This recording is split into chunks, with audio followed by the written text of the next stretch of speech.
ஸ்ரீ சூரிய சதகம். சூரிய பகவான் பச்சை நிற குதிரைகள் பூட்டிய தேரில் வலம் வருகின்றார். அந்த தேருக்கு ஒரே ஒரு சக்கரம் தான் உண்டு. சூரிய சக்கரத்தில் 6 கட்டைகளும் 6 ருதுக்களை குறிக்கின்றன.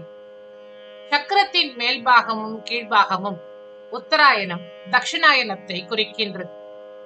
சூரிய பகவான் தன்னுடைய தேரில் 4 பட்டணங்களை சுற்றி வந்து காலை, மதியம், மாலை, அர்த்தராத்திரி என்ற காலங்களை உருவாக்குகின்றார். கர்ப்பேஷ்வம்போருஹானாம் ஷிகரிஷு ச சிதாக்ரேஷு துல்யம் பதந்தஹ பிராரம்பே வாசரஸ்ய வ்யுபரதி சமயே சைகரூபாஸ்ததைவ நிஷ்பர்யாயம் பிரவృత్తాஸ் த்ரிபுவன பவன பிராங்கணே பாந்து யுஷ்மான் புஷ்மானம் சந்ததாத்வ ஸ்ரமஜமிவ ப்ருஷம் பிப்ரதோ பிரத்னபாதாஹ. கர்ப்பேஷு அம்போருகானா ஷிகரிஷு ச சிதாக்ரேஷு துல்யம் பதந்தஹ பிராரம்பே வாசரஸ்ய வ்யுபரதி சமயே சைகரூபாஸ்ததைவ நிஷ்பர்யாயம் பிரவృత్తాஸ் த்ரிபுவன பவன பிராங்கணே பாந்து யுஷ்மான் ஊஷ்மானம் சந்ததாத்வ ஸ்ரமஜமிவ ப்ருஷம் பிப்ரதோ பிரத்னபாதாஹ. முதல் 2 ஸ்லோகங்களால சூரியனுடைய கிரணங்களுடைய செந்நிறத்தை புகழ்ந்து பேசிய கவி இந்த ஸ்லோகத்துல அந்த கிரணங்களுடைய வீச்சினை புகழ்ந்து பாடுகின்றார். எந்த ஒரு ஒளியும் அகல அகல அதனுடைய ஒளியின் வீச்சானது குன்றி போகும். ஆனால் சூரியனுடைய ஒளி மட்டும் குன்றவே குன்றாது. சூரியனுடைய ஒளி கிளம்பும் இடத்தில் எத்திரத்தில் உள்ளதோ அதே போல் அது பாயும் இடத்திலும் அதே திறத்தில் உள்ளதாக இருக்கின்றது. அது குளத்தில் மலரும் தாமரையாகட்டும், வானளாவி வளர்ந்த பர்வதத்தின் உச்சியாகட்டும், எல்லா இடத்திலும் அது ஒரே திறத்ததாகத்தான் இருக்கும்.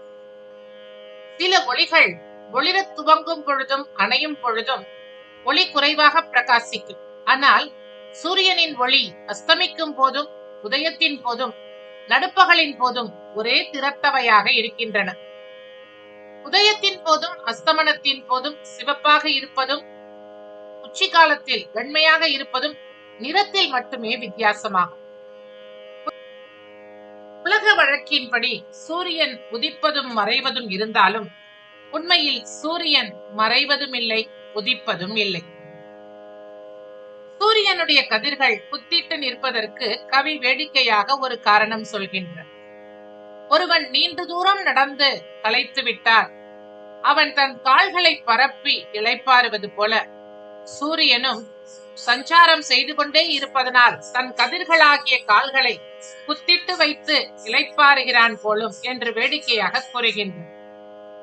சூரியனை சொல்லக்கூடிய சொற்கள் பல இருந்தாலும் இவற்றில் ரத்ன என்கின்ற வார்த்தையை பயன்படுத்துகின்றார்.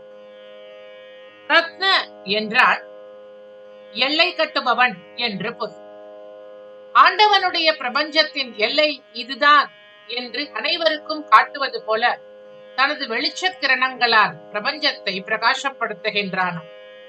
ஆண்டவன் படைத்த உலகின் பரப்பெங்கிலும் ஒளியை பாய்ச்சுபவன் என்ற பொருளையும் நாம் இங்கு கொள்ளலாம். சூரியனுடைய வெங்கதிர்களானது அடியார்களை ரட்சிக்கட்டும் அப்படின்னு இந்த ஸ்லோகத்துக்கு பல ஸ்துதி சொல்ற. கர்ப்பேஷ்வம்போருஹானாம் ஷிகரிஷு ச சிதாக்ரேஷு துல்யம் பதந்தஹ பிராரம்பே வாசரஸ்ய வ்யுபரதி சமயே சைகரூபாஸ்ததைவ நிஷ்பர்யாயம் பிரவృత్తాஸ் த்ரிபுவன பவன பிராங்கணே பாந்து யுஷ்மான் உஷ்மானம் சந்ததாத்வ ஸ்ரமஜமிவ ப்ருஷம் பிப்ரதோ பிரத்னபாதாஹ. कवितार्किक सिंहाय कल्याण गुणशालिनी श्रीमते वेंकटेशाय वेदांत गुरवे नमः।